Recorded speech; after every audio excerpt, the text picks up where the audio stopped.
자, 안녕하세요. 공부법 가르쳐드리는 한의사 아제트입니다. 자, 오늘 가르쳐드릴 공부법은 원샷 공부법입니다. 제가 이름을 이렇게 붙였는데 사실 이 방법은 지금까지 여러 번 제가 말씀드렸던 방법이에요. 그러니까 한 과목을 처음부터 끝까지 한꺼번에 보는 공부법입니다. 요거는 제가 이 앞에 다른 영상에서 여러 번 말했던 거기 때문에 이미 활용하고 계신 분도 많으실 텐데 이것만 따로 제대로 가르쳐 드린 적이 없다 보니까 좀 의문을 가지시는 분들도 있고 질문하시는 경우도 많아서 제가 오늘은 따로 떼서 좀 말씀을 드리겠습니다. 자세하게. 원샷 공부법은 그냥 한 과목을 처음부터 끝까지 이어서 보는 거예요. 간단하죠. 그러니까 예를 들면 이제 학개론, 민법, 중개사법 이렇게 공부한다고 치면 보통은 뭐 월요일은 학개론, 화요일은 민법, 수요일은 중개사법 이런 식으로 공부를 하게 되는데 그게 아니라 이번 주는 학개론을 처음부터까지 그냥 쭉 다 보고 다음 주는 민법을 처음부터 끝까지 쭉 다 보고 여기서 핵심은 처음부터 끝까지를 한 번을 다 본다는 게 제일 중요한 겁니다. 어쨌든 이런 식으로 공부하는 거예요. 이렇게 하면 사실 해보신 분들은 이게 되게 좋은 공부법이라는 걸 아실 텐데 안 해보신 분들은 되게 이상하게 들릴 수도 있어요. 아니 왜 그런 식으로 공부를 하지? 이상한 거 아니야? 그렇게 공부해도 되나? 그런 식으로 하면 안 될 것 같은데? 이렇게 생각하실 수도 있어요. 왜 제가 말씀드리는 이 원샷 공부법이 이상하게 들리냐면 우리가 지금까지 잘못된 이 관습에 익숙해져 있기 때문에요. 그러니까 우리 초등학교, 중학교, 고등학교 이렇게 그 수업 시간표를 보면 이런 식으로 돼 있죠. 보통 하루에 네다섯 과목 이상씩, 뭐 대학생 같은 경우에는 뭐 하루에 두세 과목 정도씩, 뭐 예를 들면 공인중개사 공부를 할 때도 마찬가지예요. 하루에 한 과목 정도씩을 이렇게 하죠. 월요일은 학개론, 화요일은 민법, 수요일은 중개사법, 뭐 목요일은 공법 이런 식으로 돼 있는데 이게 보통 일반적으로 생각하는 커리큘럼이에요. 그리고 이게 당연한 거고 이게 맞다라고 사람들이 착각하고 있는 겁니다. 그러니까 원샷 공법은 이런 기본 상식, 일반적인 상식하고는 전혀 다른 공법이에요. 그러니까 한 번에 한 과목을 처음부터 끝까지 이렇게 보는 거죠. 자, 그러면 이렇게 공부하는 이유가 뭐냐면요. 크게 두 가지입니다. 첫 번째는 틀을 잡기 위한 거예요. 그러니까 그 과목의 공부에 대해서 한 과목을 집중적으로 처음부터 까지를 공부를 해서 그 과목에 대한 완전한 틀을 잡기 위한 겁니다.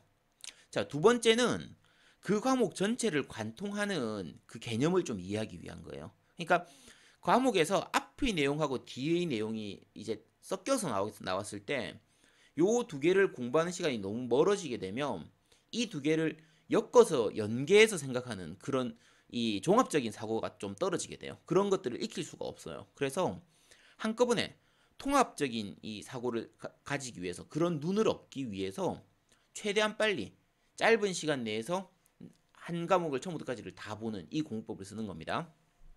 자, 자세하게 좀 말씀드릴게요. 뭐냐면, 자, 첫 번째 아까 틀을 잡기 위한 거예요. 하나의 과목을 처음부터 끝까지를 보다 보면 전체가 뭔가 생기는 흐름이 있어요. 그 과목 내에서 생기는 흐름이 있거든요. 그러니까 대표적인 게 이제 뭐 한국사 같은 거 있죠. 국사 같은 거. 보통 일반적으로는 그렇게 되죠. 국사 전체를 거의 한 2년에 걸쳐서 배웁니다. 고등학교 때 그런 식으로 배우죠. 그러면 신석기 시대를 올해 초에 3월, 4월 달에 배우는데 조선 시대를 배우는 거는 내년 한 후반기쯤 배우는 거예요. 너무 거리가 멀어요. 그러면은 그 연계하는 거를 알 수가 없게 됩니다. 머리 되게 좋고 예습 복습 잘하는 애들은 그래도 좀 알 수 있는데 일반적인 경우에는 알기가 되게 힘들어요. 만약에 이 전체 내용을 뭐 한 달 정도 기간 내에 아까 말씀드린 것처럼 신석기 시대부터 뭐 고조선, 삼국시대, 뭐 고려시대, 조선시대, 근대, 현대 이거를 한 달 정도 이내에 다 보면 더 좋으면 한 2주 이내에 보면 더 좋습니다. 2주 동안 국사만 공부하는 거야. 딱 보면 이런 식으로 보면 역사 전체의 흐름이 눈에 잘 들어오게 됩니다. 그러니까 사실은 이 국사 부분에서 더 좋은 건 세계사까지 묶어가지고 한 달 반, 두 달 내에서 다 보면 진짜 좋습니다. 그러면 이제 예를 들면 중국사를 알면 삼국시대에 아니 뭐 고려시대, 조선시대 이때 뭐 병자호란이 왜 일어났는지 그 당시에 중국이 어떤 입장이었고 조선이 어떤 입장이었는지 이런 걸 이해할 수가 있게 되고요. 뭐 예를 들면 일제시대 전후 이런 거 보면 그 당시에 뭐 동북아시아의 정세라든지 뭐 유럽 열강들이 진출하는 그 흐름이라든지 뭐 대항해 시대 이런 거 있잖아요.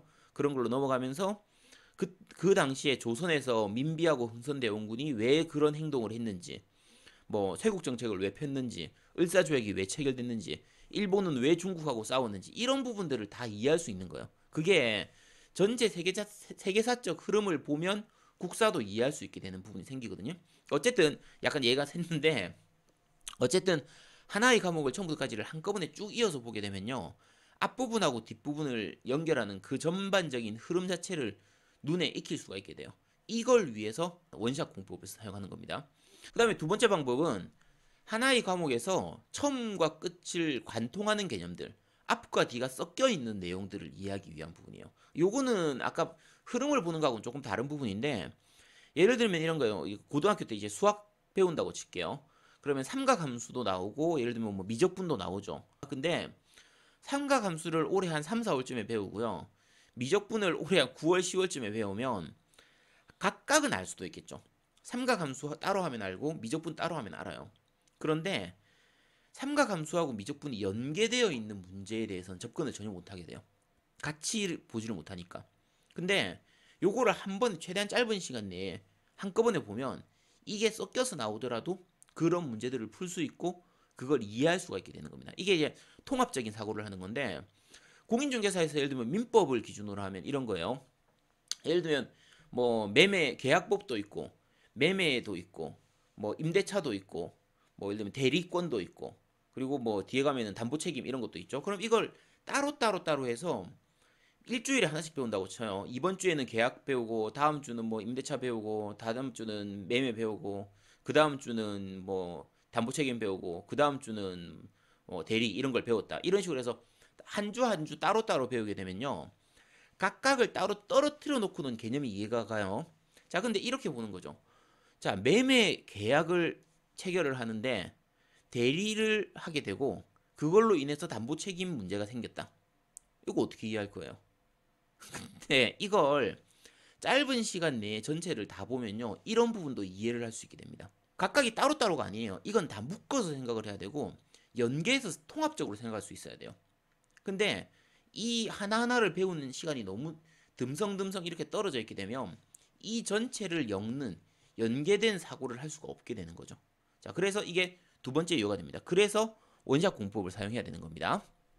자, 이 원샷 공법에 대해서 사람들이 왜 그런 식으로 공부를 해요? 그게 되나? 그런 식으로 하면 안 되는 거 아니야? 특히 이제 그 한 번 배우고 나서 그 다음 배울 때까지 이 텀이 너무 길어지니까. 예를 들면 일반적인 커리큘럼대로 하면은 일주일에 한 번씩 민법을 계속 보는데 뭐 원샷 공법을 하게 되면 민법을 한 번 보고 나서 한 두 달 정도 지나서야 다음 민법을 보게 되니까 그러면 간격이 너무 떨어지는 거 아니에요? 이렇게 생각하실 수 있습니다.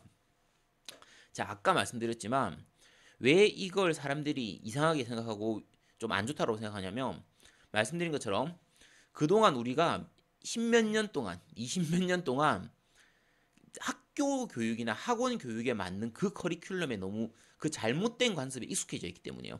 그러니까 일반적으로 학원이나 학교 커리큘럼상 우리가 일반적으로 생각하는, 자, 요런 커리큘럼 있죠. 학교 커리큘럼. 일반적으로 이렇게 배우죠, 다들. 그러니까 자, 이거 표 한번 볼게요. 1교시는 체육, 2교시는 과학, 3교시는 수학, 4교시는 도덕 이런 식으로 배우는 겁니다. 자, 이런 식으로 하루에 한 4과목 이상씩을 이렇게 공부를 하거든요. 그러면 왜 이런 식으로 공부를 하는 걸까? 이게 더 효율적이라서 그럴 것 같아요? 아닙니다. 이거는 학교 교사들을 위한 거예요. 학교 선생 입장에서 중고등학교로 올라가게 되면 보통 일주일에 한 4개 반이나 6개 정도 반을 돌게 되죠. 그리고 한 반당 한 3교시, 그러니까 3교시 정도를 하게 돼요. 3타임 정도로 가르치게 되거든요. 그러면 일주일에 대략 뭐 한 12시간에서 뭐 한 20시간, 많게 하면 20시간 정도까지를 이제 들어가게 되는데, 근데 실제로는 똑같은 내용을 3개 반, 4개 반, 5개 반, 6개 반을 똑같은 내용을 가르치기 때문에 실제로 일주일에 내가 맞는 수업 그 시간표로 따지면 3타임 정도만 가르치면 됩니다. 똑같은 거를 어차피 5번, 6번 가르치게 되니까. 그래서 왜냐면 똑같은 내용을 1반, 2반, 3반, 4반, 5반 같이 똑같은 걸 가르치게 되니까. 그래서 실제로 전체 내용을 다 파악을 못해도 매주 3시간 분량 정도의 수업 준비만 해두면 그러면 수업을 할 수 있게 돼요. 그래서 교사들 입장에서 애들을 가르칠 때 이런 식으로 쪼개서 가르치는 게 좋아요. 학교 교사들 중심으로, 학교 이 행정 중심으로 하면 그게 더 좋은 겁니다. 대부분의 경우에 아까 말씀드린 것처럼 하나의 과목을 처음부터까지 가르치는 게 실제로 효율성에서는 더 좋습니다. 애들이 그 과목을 이해하는 데는 더 좋은데 현실적으로 교육 커리큘럼을 그렇게 짤 수가 없어요. 교사들이 그거를 버텨내지 못합니다. 그렇게 가르칠 수 있는 능력이 있는 교사가 거의 없어요. 정말 실력 좋은 강사분들 같은 경우는 그게 가능할 수도 있어요. 근데 일반적인 교사들은 그게 불가능합니다. 일주일에 한두 타임, 한 세 타임 정도 가르치는 정도가 거의 그 능력의 한계예요. 그러다 보니까 한 주 준비해가지고 그 다음 주 가르치고 또 준비해서 그 다음 주 가르치고 이렇게 해서 어느 정도 하루 벌어 하루 먹고 사는 것처럼 그렇게 가르치는 게 일반적인 교사들이에요. 그 어쩔 수 없습니다. 그거는 그분들한테 그렇게까지 많은 걸 요구하면 안 됩니다. 그냥 수업 준비 잘해서 그 다음 주 수업만 잘하더라도 충분한 거예요. 본인의 역할은 충분히 해내는 겁니다. 만약에 뭐 과학 선생한테 물리 교사분한테 자, 이 반에다가 대고 3월 1일부터 3월 말까지 처음부터까지를 한번 한 방에 가르쳐 주세요. 가르칠 수 있는 능력이 되는 교수님 그 교사들이 그렇게 많지가 않아요. 굉장히 힘듭니다. 그러다 보니까 체계를 맞추기 위해서 아까 말씀드린 것처럼 조금씩 이렇게 쪼개가지고 가르치는 거예요. 근데 실제로 그 과목을 제대로 이해하기 위해서는 한 방에 가르치는 게 더 효과적입니다. 자, 공인중개사 수업도 마찬가지죠. 자, 학원 한번 볼까요? 학원 커리큘럼 이렇게 나옵니다. 이게 일반적이죠. 대부분은 이렇게 가르칩니다. 그러니까 예를 들면 뭐 월요일, 화요일, 수요일, 금요일, 토요일 이렇게 해가지고 각각 서로 다른 과목을 가르치는 거죠. 이런 식으로 하게 되면은 보통 예를 들면 기초 과정이다, 기본 과정이다 이렇게 하게 되면 8주가 기본 과정이 되죠. 그러면 하나의 과목을 8주에 걸쳐서 보는 거예요. 그러니까 8주에 걸쳐서 6과목을 다 보는 거죠. 그러면 이게 합리적인 것 같나요? 자, 제가 제시하는 원샷 공부법은 안 그렇죠. 원샷 공부법은 8주를 공부한다고 치면 이런 식으로 공부하게 됩니다. 자, 예를 들면 1주차에서 2주차 초반 정도까지는 1.5주죠. 요 동안은 학개론을 보는 거고요. 2주차 후반부터 3주차까지는 민법, 4주차부터 5주차 초반까지는 이제 중개사법, 5주차 후반부터 6주차 초반까지는 공시법, 6주차 후반부터 7주차까지는 공법, 8주차는 세법 이런 식으로 공부를 하는 거예요. 똑같이 8주차죠. 똑같이 8주인데 이게 훨씬 효율적입니다. 이게 훨씬 머리에 잘 들어오고 머리에 잘 남아요. 그러니까 자, 예를 들어서 학개론을 공부한다고 치면 이런 식으로 공부하게 됩니다. 그날 공부할 걸 먼저 공부를 다 하고요. 그 다음에 수업이 끝난 다음에 5분에서 10분 정도 그날 배웠던 걸 간단하게 복습합니다. 자, 심플 복습법에서 말씀드렸죠. 복습은 길게 하는 거 아닙니다. 심플하게 하는 겁니다. 간단하게 5분, 10분 정도로 짧게 그날 뭐 배웠는지 그냥 간단하게 뭐 어디 줄 쳤는지 어디에 별표 쳤는지 이 정도만 보는 겁니다. 이렇게 보는 거고 둘째 날 그 다음날 공부할 때 그 다음날 수업 들어가기 전에 한 3분에서 5분 정도만 그 전날 뭐 배웠는지를 간단하게 보는 겁니다. 역시 심플하게 보는 거예요. 자, 이게 왜 3분, 5분이면 가능하냐면 전날 배웠던 거거든요. 하루 전에 배웠던 거기 때문에 다음날 3분, 5분이면 진짜 간단하게 복습할 수 있습니다. 이렇게 봐두고요. 그 다음에 그날 공부를 하는 거죠. 그날 공부 끝나고 나면 마찬가지로 그날 배웠던 거에 대해서 5분에서 10분 정도 간단히 복습을 하는 겁니다. 자, 이렇게 해서 총 8일을 공부를 하면 8주치 공부를 다 하는 거죠. 학기론에 대해서. 이렇게 해서 공부가 다 끝나고 나면요. 그러면은 9일째 되는 날은 학개론 전체를 처음부터 끝까지 한두 시간에 걸쳐가지고 완전히 처음부터까지 분량을 다 복습을 하는 거예요. 공부할 때는 항상 처음부터까지를 최대한 빠르게 공부해야 되는 겁니다. 학개론 처음부터까지를 아까 말씀드린 8일간 하루하루 이렇게 개념을 다 공부를 하고 나면 마지막 9일째 되는 날은 학개론 처음부터까지를 한 방에 다 볼 수가 있게 돼요. 이렇게 볼 수 있습니다. 이런 식으로 공부를 하는 거예요. 그럼 9일 동안 학개론을 실제로는 거의 한 4번 가까이 보게 됩니다.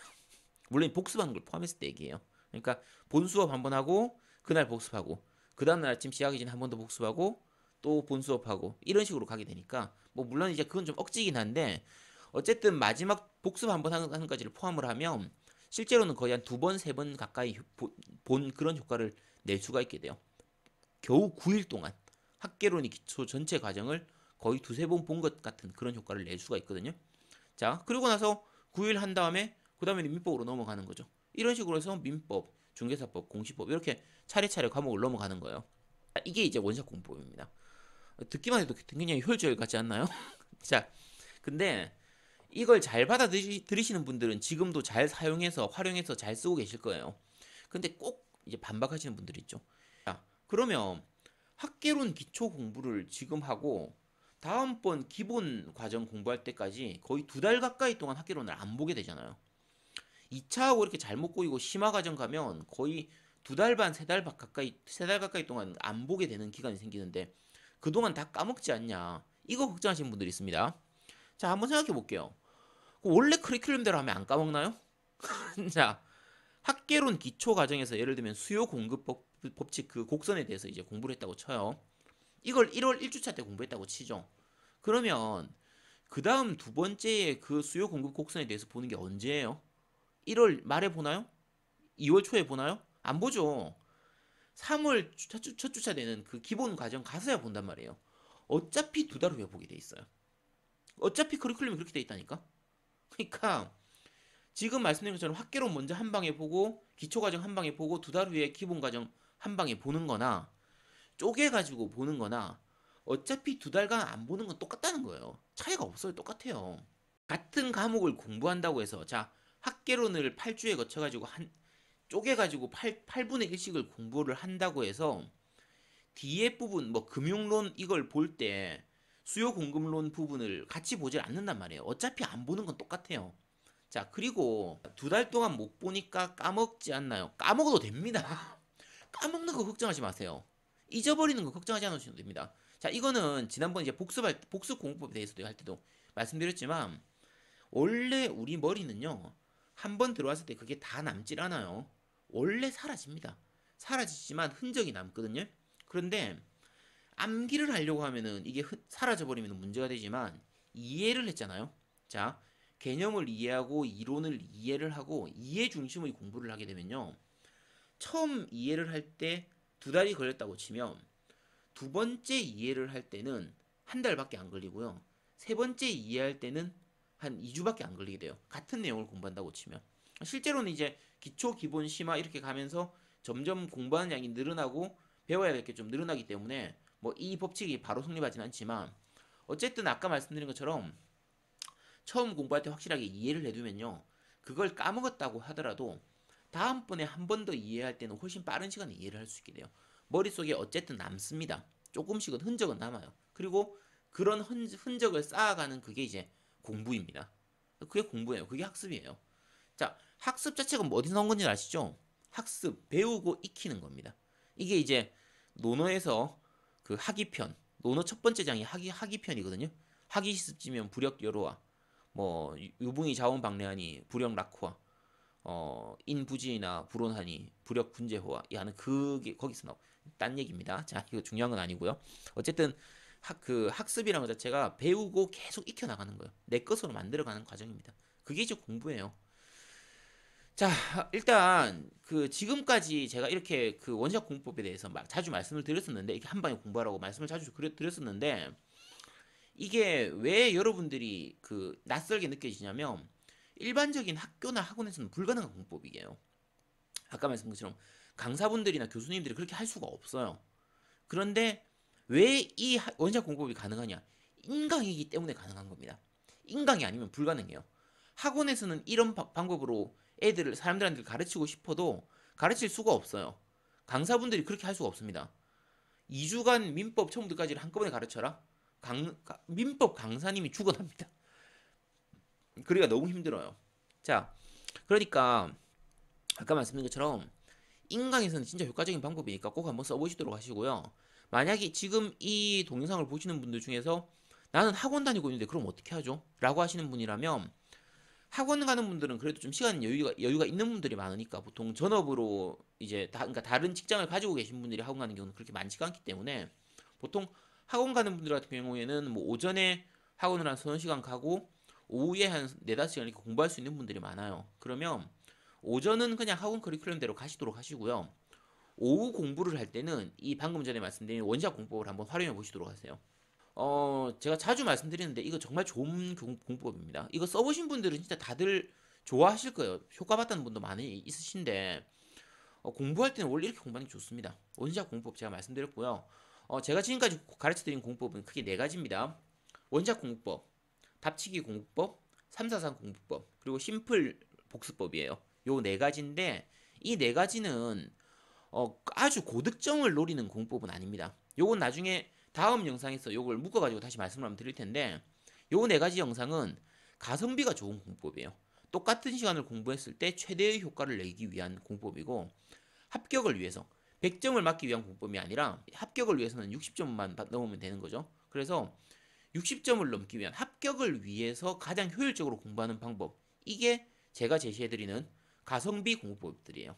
요 네 가지 시리즈거든요. 그러니까 한번 잘 활용해 보시도록 하시고 다음번 영상은 제가 원래 이번 영상을 답치기 그 공법에 대한 질문하고 좀 그에 대한 답변을 드리려고 했었는데 제가 생각해 보니까 다른 공법에 대한 답변도 같이 한꺼번에 드리는 게 좋을 것 같아서 다음 영상은 이 네 개를 묶어 가지고 각각 질문이라든지 한계라든지 어떤 때 쓰면 좋은지 어떨 때는 쓸 수 없는지 이런 것들을 좀 말씀드리도록 하겠습니다. 자, 지금까지 원작 공법 가르쳐 드렸고요. 지금까지 공법 가르쳐 드리는 한의사 아제트였습니다. 감사합니다. 아, 구독하고 좋아요 눌러주시기 바랍니다. 다음 영상도 재밌게 봐주시기 바랍니다. 감사합니다.